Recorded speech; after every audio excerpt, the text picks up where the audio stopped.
I never knew silence could be so heavy until I started carrying two jobs.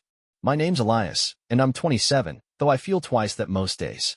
My hands are calloused from flipping burgers at the diner until midnight, then hauling crates at the warehouse until dawn. Sleep's a stranger I barely nod to. But this isn't about me, not really. It's about them. My parents. And her. My sister, Lila. They didn't ask much at first. When I turned 18, Mom sat me down, her eyes soft but unyielding, and said, "Elias, you're strong. Lila's not. She needs rest." Dad nodded, his jaw tight, like he was chewing on something he couldn't spit out. I didn't argue. Lila was 16 then, pale as moonlight, always curled up with a book or staring out the window like she was waiting for something that never came. She didn't talk much, but when she did, it was poetry, words that made you pause and wonder what she saw that I couldn't. So I started at the diner. Grease and sweat became my second skin. Then the warehouse called, and I said yes because Dad's pension was a ghost and Mom's sewing barely kept the lights on. Just until Lila's better, they said. But better never came. She stayed fragile, a porcelain doll on a shelf I wasn't allowed to touch. And I worked. 2 jobs. 2 lives. One for me, one for her. It wasn't resentment that crept in first. It was curiosity. Why her? Why rest? She didn't cough or limp or fade like the sick kids in movies. She just drifted. I'd come home, boots caked in mud, and find her on the couch, a blanket draped over her like a shroud, her eyes tracking me with this quiet intensity. "Thanks, Eli," she'd whisper, and I'd nod, too tired to ask what for. Then came the night that cracked the routine open. I was late, the diner swamped with a biker crew who tipped in pennies. I stumbled home at 2 a.m., expecting darkness, but the living room light was on. Lila wasn't on the couch. Her blanket was folded neat as a soldier's bedroll. I crept upstairs, ears pricked, and heard it, a low hum, like a machine waking up. It came from her room. Her door was ajar, and through the slit, I saw her standing, not drifting, not fragile, but alive in a way I'd never seen. She held something, a glowing shard, pulsing blue, like a piece of sky trapped in glass. And she was smiling. I froze, my breath caught like a thief in a spotlight. Lila stood there, bathed in that eerie blue glow, the shard in her hands humming soft as a heartbeat. I'd never seen her like this, upright, steady, her eyes sharp with purpose. The sister I knew was a wisp, a shadow I'd been breaking my back to protect. This Lila was something else. Someone else. I should have called out, demanded answers, but my tongue was lead. The air felt thick, electric, like a storm was brewing in her tiny room. She didn't see me. Her lips moved, whispering words I couldn't catch, words that didn't sound like English, or any language I knew. The shard pulsed brighter, and for a split second, I swear I saw shapes in the light, lines, curves, a map of somewhere impossible. Then she turned. Not toward me, but the window. She raised the shard, and the glass rippled, like water, not solid, before snapping back to normal. She sighed, set the shard on her desk, and climbed into bed, pulling the blanket over her like nothing had happened. The glow dimmed to a flicker, then nothing. Silence roared back. I slipped downstairs, my mind racing. What was that thing? Where'd she get it? And why was I killing myself at 2 jobs if she wasn't as frail as they claimed? I didn't sleep that night. The warehouse shift blurred by, my hands moving on autopilot while questions gnawed at me. By sunrise, I decided I'd confront her. No more secrets. But when I got home, Mom was waiting. Her face was a mask, calm, too calm. "Elias," she said, pouring me coffee I didn't ask for, "you look tired. You're doing so much for us."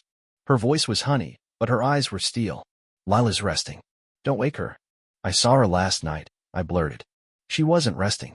She had something. A glowing thing. Mom's hand froze mid-pour. Coffee splashed the counter, dark as blood. She didn't look at me, just wiped it up with a rag, slow and deliberate. "You're exhausted," she said finally. "Imagining things. 2 jobs'll do that to you." I opened my mouth to argue, but Dad shuffled in, his newspaper under his arm. "Leave it, Elias," he grunted, not meeting my gaze. "She needs her rest. You know that." They closed ranks, a wall I couldn't breach. But as I trudged upstairs, I heard it again, that hum, faint through Lila's door. And this time, a voice. Not hers. Low, metallic, saying, "It's almost time." That voice, low, metallic, inhuman, clawed its way into my skull. "It's almost time." Time for what? I stood outside Lila's door, my ear pressed to the wood, every nerve alight. The hum was there, steady as a pulse, but the voice didn't repeat. I wanted to barge in, rip the truth out of her, but Mom's words echoed. You're imagining things. Was I? 2 jobs, no sleep. Maybe I was cracking. But that glow, that shard. I hadn't dreamed it. I turned the knob, slow as a thief. The door creaked, and I winced, but no one stirred. Inside, Lila lay still, her chest rising and falling under the blanket. The shard sat on her desk, dark now, just a jagged lump of glass, or so it looked. No hum, no voice. I stepped closer, my shadow stretching across her floor, and reached for it. My fingers brushed its edge, cold, smooth, heavier than it should have been. Then it twitched. I yanked my hand back as a faint blue spark flickered across its surface, like it knew I was there. Elias. Lila's voice, soft but awake. I spun. Her eyes were open, locked on me, not sleepy but alert. What are you doing? I heard something, I said, my voice rough. A voice. From that thing. She sat up, slow, deliberate. You shouldn't touch it, she said, and there was no poetry in her tone now, just a warning. It's not for you. What is it? I snapped. And why are you fine when I'm not looking? I'm killing myself out there, Lila, while I what? She cut in, sharp. Rest? You think I asked for this? Her eyes flickered to the shard, then back to me. You don't understand. Then explain it. I hissed, keeping my voice low so Mom and Dad wouldn't hear. What's almost time? Who's talking? She hesitated, her lips parting, then shutting tight.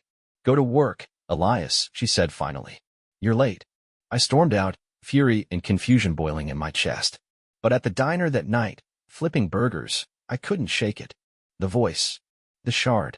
Her lies, or theirs. Then the radio crackled, cutting through the grease-stained air. A news report. Unexplained lights seen over the county last night. Witnesses describe a blue glow. My spatula clattered to the floor. I bolted to the back, grabbed my phone, and searched. Posts online, blurry photos, blue streaks in the sky, right above our town. In one grainy shot, a figure holding something glowing. It looked like Lila. The diner's fluorescent lights buzzed overhead as I stared at my phone, the grainy photo burning into my eyes. A figure in a hooded coat, holding a glowing shard, blue, jagged, unmistakable. It was her. Lila.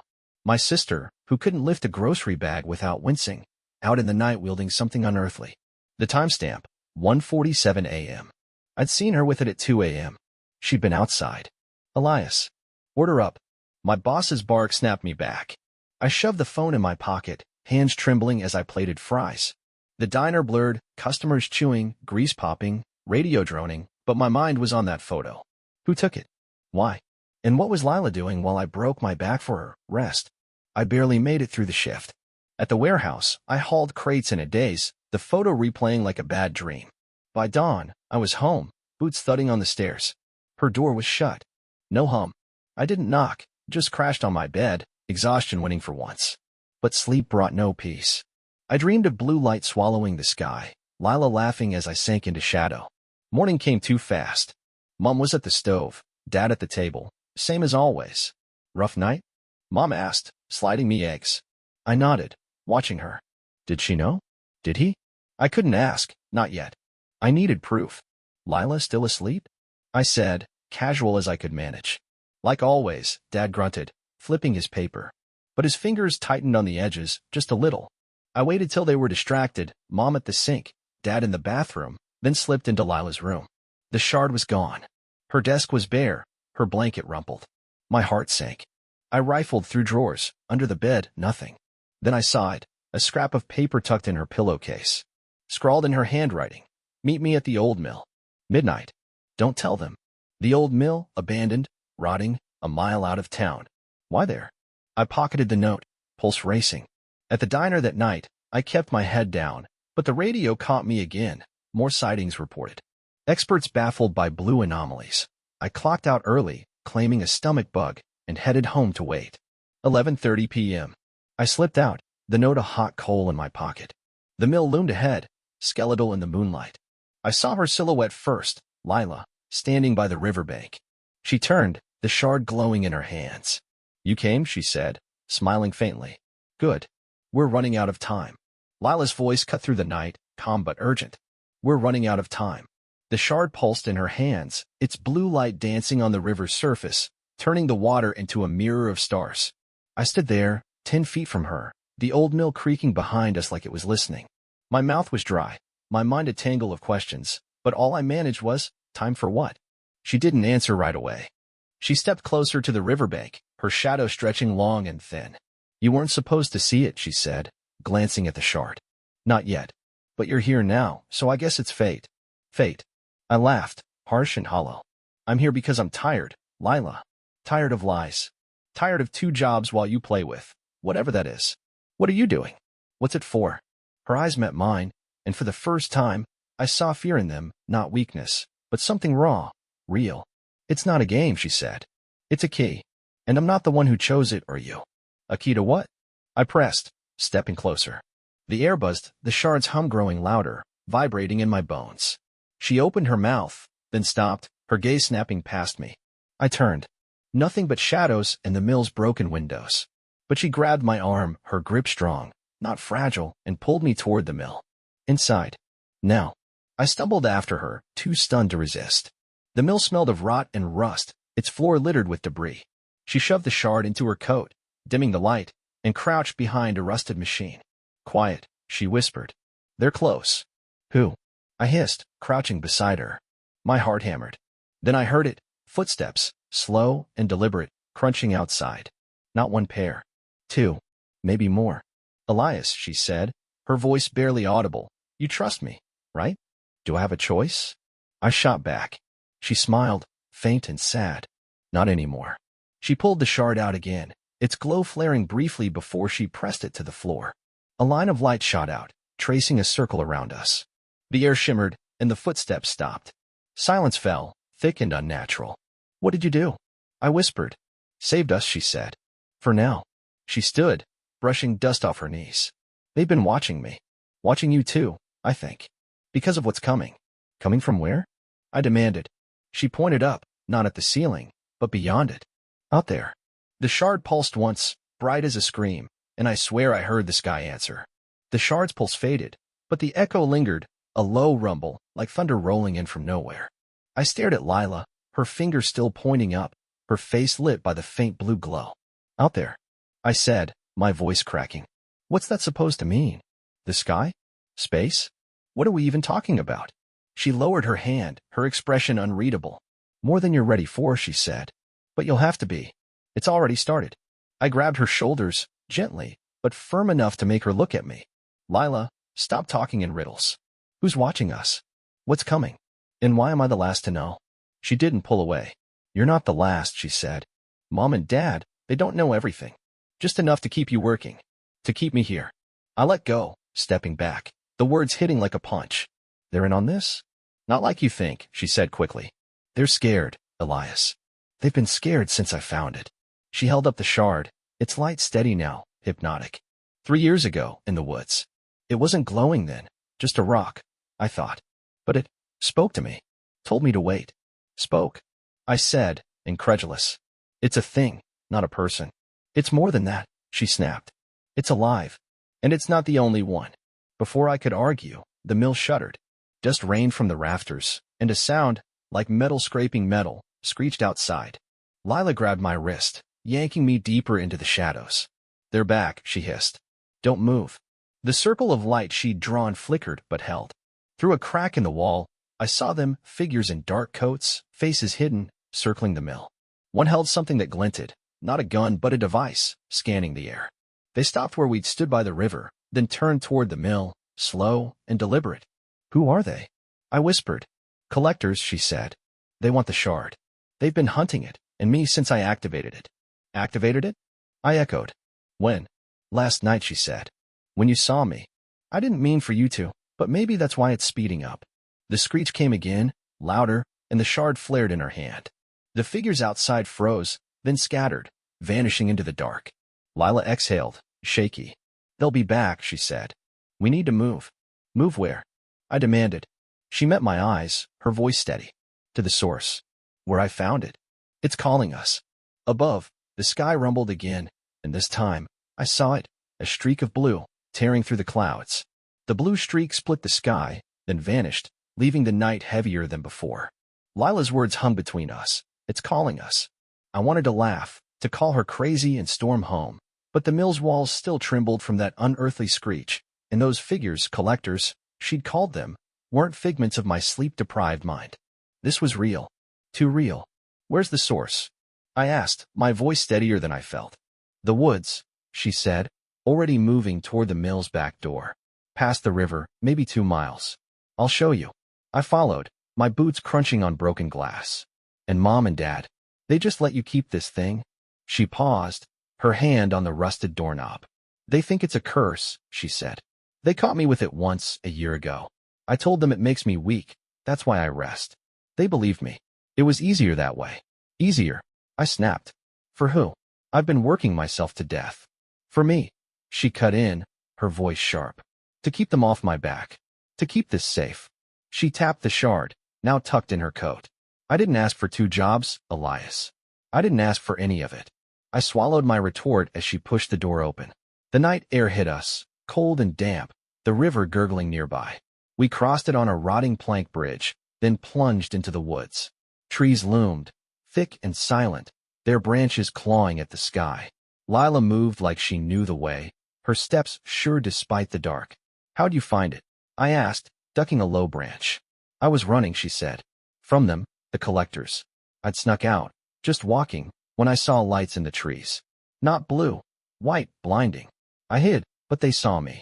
I ran, tripped, and there it was, half buried in the dirt. When I touched it, the light stopped. They left, and it spoke. I pressed. Not right away, she said. Weeks later. A whisper, wait. Then last night, it woke up. Told me to use it. We reached a clearing, the ground uneven, roots twisting like veins. Lila knelt, brushing dirt aside. Here, she said. A faint outline glowed in the earth, not blue, but silver, a perfect circle. The shard hummed, and the circle flared, revealing symbols I couldn't read. What is it? I breathed. A door, she said. To where it came from.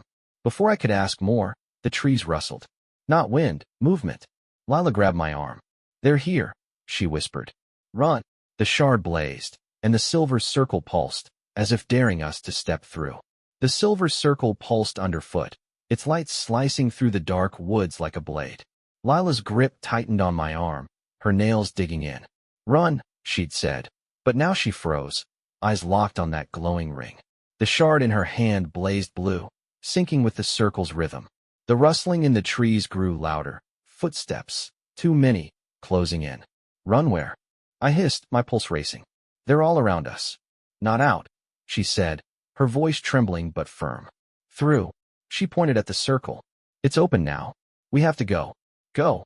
I stared at the symbols etched in the dirt, shimmering like liquid metal. That's not a door, it's a hole. What's on the other side? I don't know, she admitted, glancing back as shadows flickered between the trees. But it's better than them. The collectors burst into the clearing, 5 of them, cloaked, their faces hidden behind smooth, featureless masks. One raised that glinting device, and a beam of white light shot toward us. Lila yanked me down. The beam grazed my shoulder, searing hot, and hit a tree. The bark sizzled, melting like wax. Now, she shouted, shoving the shard into the circle's center. The silver light erupted, swallowing the ground beneath us. I yelled, flailing as we fell, not into dirt, but through it, like plunging into water that wasn't wet. The world twisted, colors bleeding, then snapped back. We landed hard on a smooth, cold floor. I gasped, scrambling up. No trees, no sky, just a vast chamber, walls of sleek gray stone veined with glowing blue lines. The air hummed, electric, alive. Above us, a dome arched, dotted with pinpricks of light, like stars, but wrong. Too bright, too close. Where are we? I croaked, my voice echoing. Lila stood, clutching the shard. I think it's home, she said, awed. Where it came from. A shadow moved ahead, a figure, tall, not human. Its limbs were too long, its head a smooth oval, eyes glowing blue like the shard. It spoke, its voice the same metallic hum I'd heard before. You've brought it back. Lila stepped forward. I had to. They were coming. The figure tilted its head. And him. It meant me. He's my brother, she said. He's part of this now. Part of what? I demanded, stepping between them. What am I to you people? The figure's eyes flared. A variable, it said. Unplanned. But useful. Before I could respond, the chamber shook. The dome cracked, and through it, I saw them, collectors, descending from the sky in sleek, black ships. The chamber trembled as black ships pierced the dome, their hulls glinting like obsidian under the unnatural starlight. Shards of the ceiling rained down, and I ducked, grabbing Lila's arm. "What do they want?" I shouted over the roar. "The shard," she yelled back, clutching it to her chest. "It's theirs, or it was. They'll kill us to take it." The tall figure didn't flinch, its glowing eyes fixed on me, unperturbed by the chaos. "Useful," it repeated, its metallic voice cutting through the noise. "You will serve." "Serve what?" I snapped, but it turned, gliding toward a wall. The blue veins pulsed, and a panel slid open, revealing a console, sleek, alien, alive with lights. It pressed a long finger to it, and the chamber's hum deepened, vibrating in my teeth. Lila pulled me toward it. "We can't fight them here," she said. "We need to trust it." "Trust that?" I gestured at the figure. "It's not even human." "Neither are they," she shot back, nodding at the ships. Figures in cloaks dropped from them, landing with eerie grace, their masked faces turning toward us. The white beams fired again, scorching the floor where we'd stood. The figure spoke. "The shard is ours." "Stolen." "Returned." "Now it must activate." "Activate what?" I demanded, but Lila was already moving, dragging me to the console. She slammed the shard into a slot that fit it perfectly.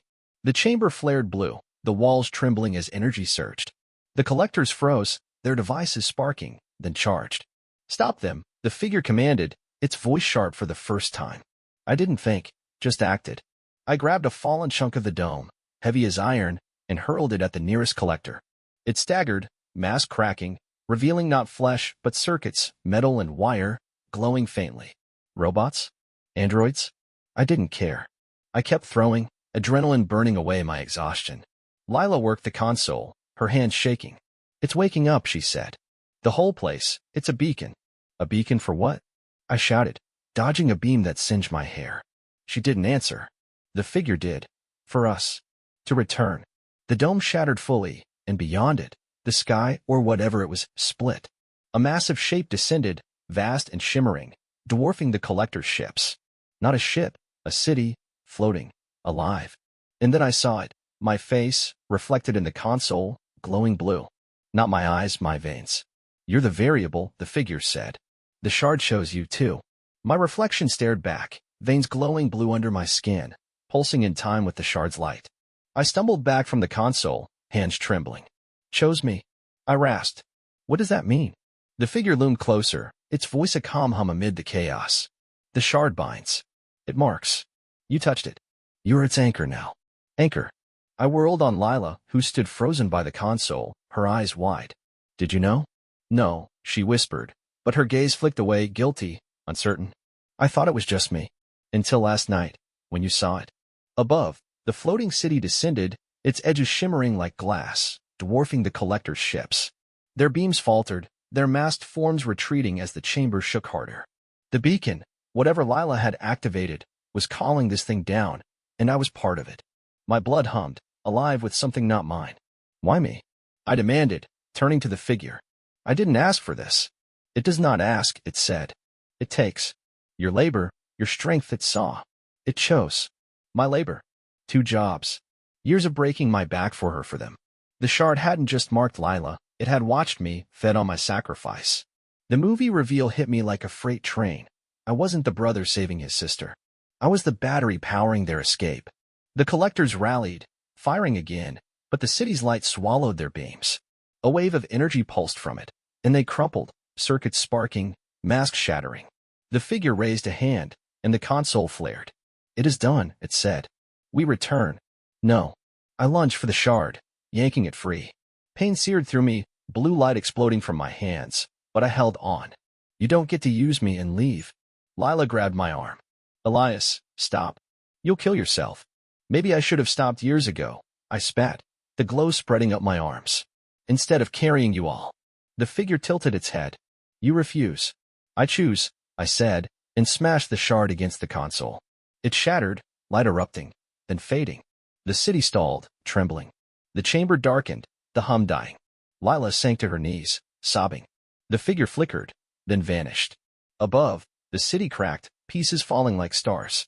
I collapsed, spent, my veins dimming. The collectors were gone. The woods loomed through the broken dome home. Maybe. I'd chosen freedom, but at what cost?